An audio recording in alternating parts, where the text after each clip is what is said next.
परिचय। आंकड़ा क्या है? ऐसे तथ्यों या सूचनाओं का समुच्चय जिनसे निष्कर्ष प्राप्त किया जा सकता हो, आंकड़ा कहलाता है। डेटा, डेटम का बहुवचन है। संख्यात्मक आंकड़ा हमें अगली कार्यवाही हेतु आंकड़ों को वर्गीकृत और विश्लेषित करने में सहायता करता है। आंकड़ा तथ्यों का संग्रह है। ऐसे आंकड़े जो मूल रूप से संग्रहित नहीं किए गए हैं, लेकिन प्रकाशित या अप्रकाशित स्रोत से प्राप्त किए गए हैं, द्वितीयक आंकड़े कहलाते हैं। उद्देश्य। इस पाठ के अंत में आप निम्न करने में सक्षम हो जाएंगे: आंकड़ों और इसके प्रकारों की पहचान करना, वर्ग अंतरालों और इसके प्रकारों की पहचान करना, आयत चित्र को हल करना, वृत्त रेखा चित्र को हल करना, प्रायिकता को हल करना।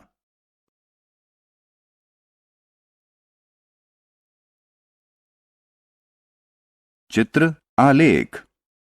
संख्यात्मक आंकड़ों को चित्रों या प्रतीकों का इस्तेमाल करते हुए निरूपित करना चित्र आलेखन कहलाता है। चित्र आलेखों को पढ़ना भारी आंकड़ों को व्यक्त करना तो आसान है, लेकिन इनके माध्यम से सही मान नहीं व्यक्त किया जा सकता। यह एक कॉलोनी के लोगों द्वारा चुने गए खेल का चित्रात्मक निरूपण है।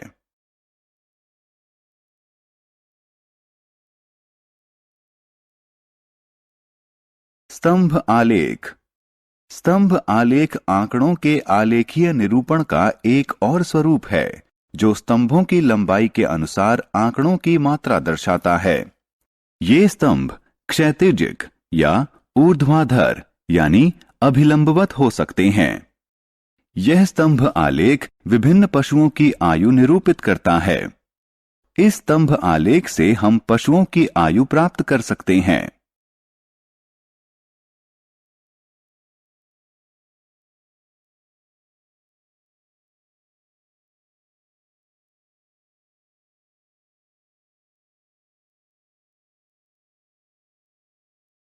आंकड़ों की तुलना।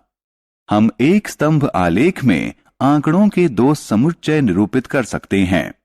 यह स्तंभ आलेख वर्ष 2006 के साथ साथ 2007 का भी औसत मासिक व्यय प्रदर्शित करता है। इस प्रकार का स्तंभ आलेख उभय स्तंभ आलेख कहलाता है। हम इस उभय स्तंभ आलेख का इस्तेमाल करके आंकड़ों के दो समुच्चयों की तुलना कर सकते हैं।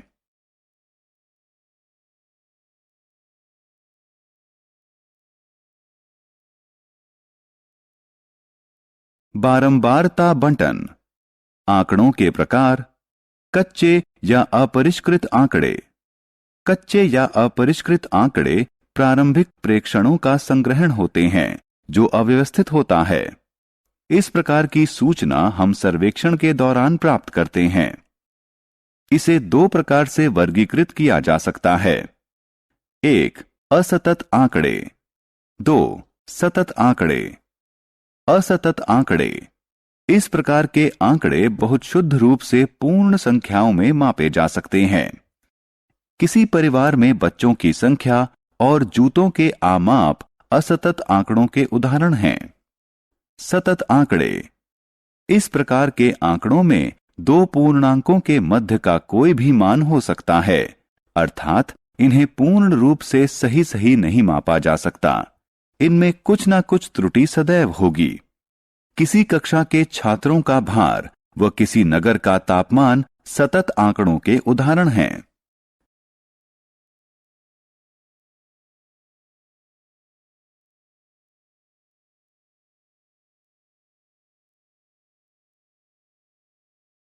बारंबारता बंटन सारिणी। निम्न आंकड़ों को देखें।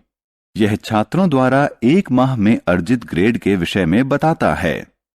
इस आंकड़े से हम छात्रों द्वारा अर्जित केवल एक माह की ग्रेड के विषय में जानकारी प्राप्त कर सकते हैं। आइए निम्नानुसार सारणी बनाएं। यह सारणी दिए गए आंकड़ों को स्पष्ट रूप से दर्शाती है। इस सारणी से हम प्रत्येक ग्रेड में छात्रों की संख्या के बारे में जानकारी प्राप्त कर सकते हैं। यह सारणी बारंबारता बंटन सारणी के रूप में जानी जाती है। दिए गए आंकड़ों में कोई विशिष्ट प्रेक्षण जितनी बार पाया जाता है उसे उसकी बारंबारता कहा जाता है। बारंबारता बटन प्रदर्शित करता है कि कोई विशिष्ट वस्तु उस समूह में कितनी बार पाई गई है।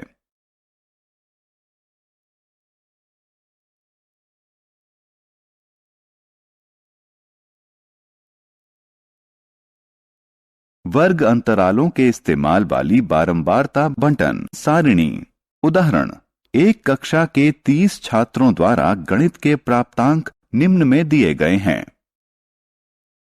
आंकड़ों को वर्ग अंतराल में समूहित करने से पहले निम्न बिंदुओं पर गौर करना आवश्यक है।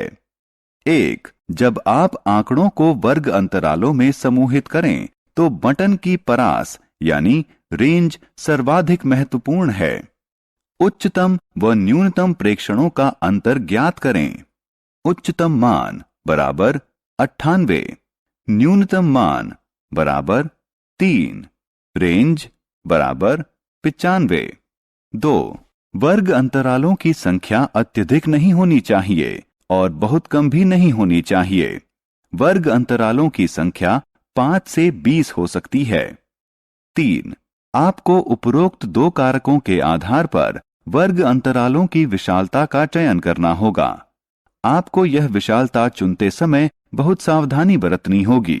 यह इतनी विशाल नहीं होनी चाहिए कि आंकड़ा महत्वहीन हो जाए और इतना छोटा भी नहीं होना चाहिए कि अंतरालों की संख्या अत्यधिक हो जाए। अंतराल का अनुकूलतम आमाप केवल आप ही निर्धारित कर सकते हैं। 1. वर्ग अंतराल के बाईं ओर की संख्या वर्ग की निम्न सीमा कहलाती है और दाईं ओर की संख्या वर्ग की उच्च सीमा कहलाती है। 2. दो सीमाओं के मध्य अंतर अंतराल की विशालता या वर्ग आमाप होता है। 3. प्रत्येक वर्ग अंतराल के मध्य का मान इसका वर्ग चिन्ह कहलाता है। इसे निम्न व उच्च वर्ग सीमाओं को जोड़कर उसके योग को 2 से भाग देकर प्राप्त किया जा सकता है। उदाहरण के लिए मान लें कि अंतराल 20 से 40 है। अंतराल की निम्न सीमा 20, अंतराल की उच्च सीमा बराबर 40। वर्ग चिन्ह बराबर 20 जमा 40 भाग 2 बराबर 60 भाग 2 बराबर 30। सारणी में देखकर हमें निम्न सूचना प्राप्त हो सकती है। 1. 50 से कम प्राप्तांक वाले छात्रों की संख्या। 2. उत्तीर्ण छात्रों की संख्या। 3. 80 से अधिक प्राप्तांक वाले छात्रों की संख्या। 4. हमें कक्षा के प्रदर्शन के विषय में जानकारी प्राप्त हो सकती है। आंकड़ों को वर्ग अंतरालों में वर्गीकृत करने की विधि आंकड़ों का समूहन कहलाती है। वर्ग अंतरालों के दो विभिन्न प्रकार। वर्ग अंतरालों के विभिन्न दो प्रकार होते हैं। 1. समावेशी वर्ग अंतराल। 2. अपवर्जी वर्ग अंतराल। 0 से 19, 20 से 39, 40 से 59 और इसी तरह के अन्य वर्ग अंतराल अपवर्जी वर्ग अंतराल कहलाते हैं, क्योंकि पिछले वर्ग की उच्च सीमा और अगले वर्ग की निम्न सीमा भिन्न भिन्न है। इस प्रकार का वर्ग अंतराल केवल असतत आंकड़ों के लिए ही उपयोगी होता है। समावेशी वर्ग अंतरालों में पिछले वर्ग की उच्च सीमा अगले वर्ग की निम्न सीमा के बराबर होती है। उदाहरण के लिए 0 से 20, 20 से 40, 40 से 60 इत्यादि।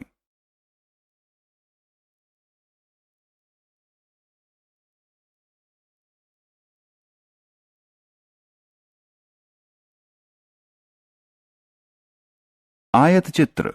आयत चित्र सतत चर के बारंबारता बटन का आलेखीय निरूपण है। आयत इस प्रकार निर्मित किए जाते हैं कि उनके आधार रेखीय पैमाने पर विभिन्न अंतरालों को निरूपित कर रहे हों और उनकी ऊंचाइयां प्रत्येक अंतराल में मानों की बारंबारता के समानुपाती हों।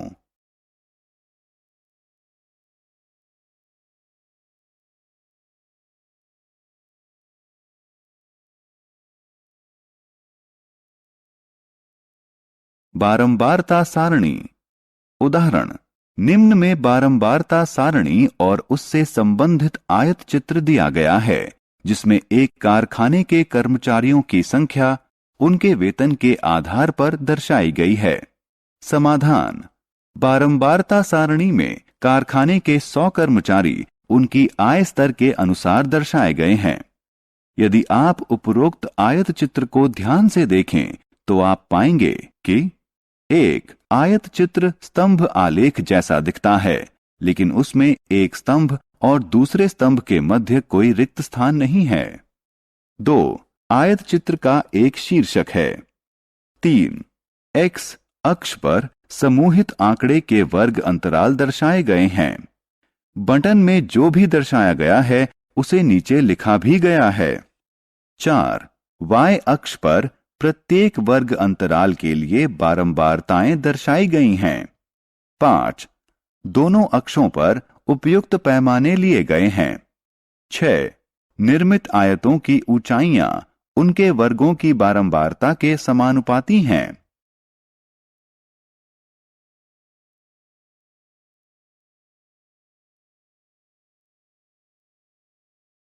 वृत्त आलेख। 2 भागों में बटे हुए वृत्त आलेख के दोनों भाग संबंधित सूचना के कुछ अंश का आमाप प्रदर्शित कर रहे हैं। वृत्त आलेखों का उपयोग उन अंशों के आमाप को प्रदर्शित करने के लिए किया जाता है जो समष्टि का निर्माण करते हैं। वृत्त आलेखों को पाई आलेख के रूप में भी जाना जाता है।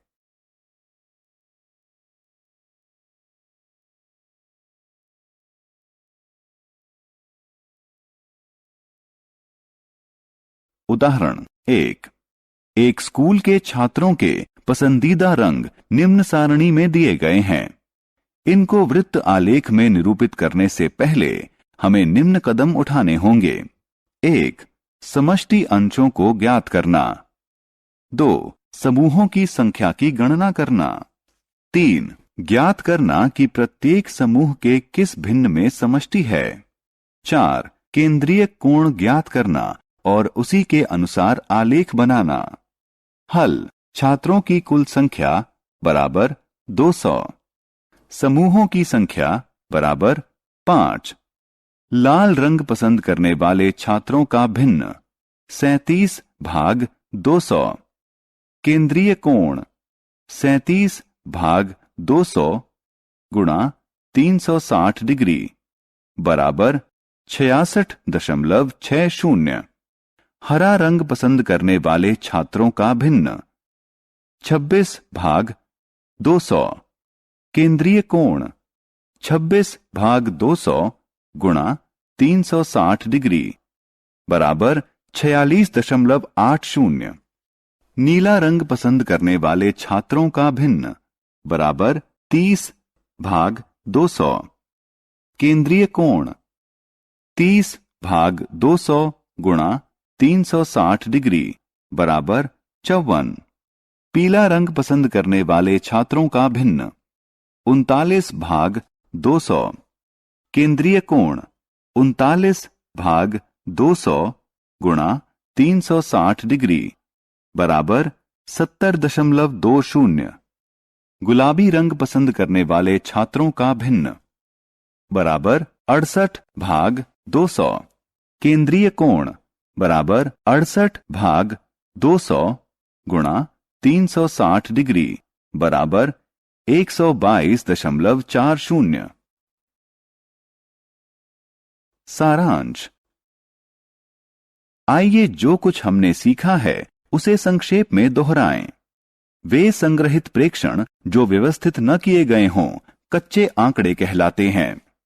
किसी आंकड़े में उच्चतम प्रेक्षण और न्यूनतम प्रेक्षण के मध्य अंतर को आंकड़ों की रेंज कहा जाता है। दिए गए आंकड़ों में कोई प्रेक्षण जितनी बार आता है वह उसकी बारंबारता कहलाता है। बारंबारता बटन वह सारणी है जो दर्शाती है कि कोई वस्तु उस समूह में कितनी बार आई है। जब प्रेक्षणों की संख्या अत्यधिक हो तो आंकड़ों को सरल वर्ग अंतरालों में समूहित किया जाता है। उच्च और निम्न वर्ग सीमा के मध्य अंतर को वर्ग आमाप कहा जाता है। वर्ग अंतराल का मध्यमान वर्ग चिन्ह कहलाता है। वर्ग अंतराल संग्रहित आंकड़ों के प्रकार पर निर्भर करते हुए या तो समावेशी वर्ग अंतराल हो सकते हैं या अपवर्जी वर्ग अंतराल हो सकते हैं। आयत चित्र समूहित आंकड़ों का आलेखीय निरूपण होता है। यह आधार के रूप में वर्ग अंतरालों के आयतों और ऊंचाइयों के रूप में संबंधित बारंबारताओं से बना होता है। कोई प्रयोग वह स्थिति है जिसमें निष्कर्ष निकलने की संभावना हो। निष्कर्ष वह परिणाम है जो किसी प्रयोग के एक ही प्रयास में प्राप्त हो। कोई अनुवृत्त किसी प्रयोग का एक या अधिक निष्कर्ष हैं।